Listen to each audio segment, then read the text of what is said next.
السلام علیکم ورحمۃ اللہ وبرکاتہ۔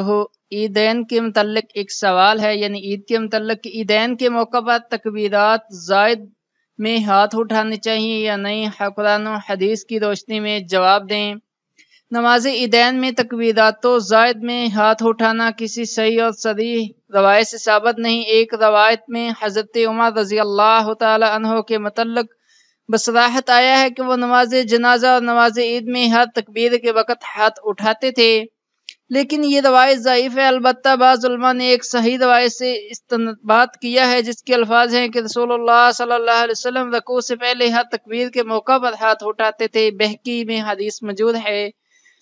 اس روایت کا سیاق تو فرض نماز میں رفع یدین سے متعلق ہے، تاہم الفاظ کے عموم کا تقاضا ہے کہ اس میں تکبیرات عیدین میں بھی شامل ہے۔ چند محدثین میں سے امام بہقی اور ابن منذر نے اس حدیث کے عموم سے استدلال کر کے تکبیرات عیدین کے موقع پر بھی ہاتھوں کا اٹھانا ثابت کیا ہے، اور کسی محدث سے ان کی مخالفت بھی منقول نہیں ہے۔ مدرج ذیل آثار میں اس موقف کی تائید بھی پیش کیے جاتے ہیں۔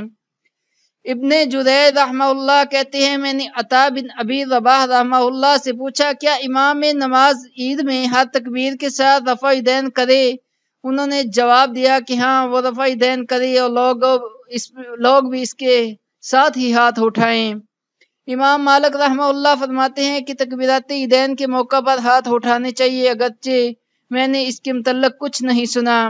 امام شافعی اور امام احمد بن حنبل کا بھی یہی موقف ہے کہ عیدین میں تکبیرات زائد میں ہاتھ اٹھانے چاہیے۔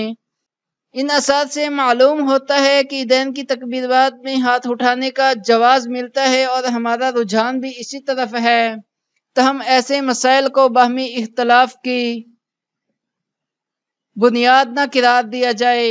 اللہ تعالی ہم سب کو دین کی سمجھ بوجھ عطا فرمائے۔ جزاک اللہ۔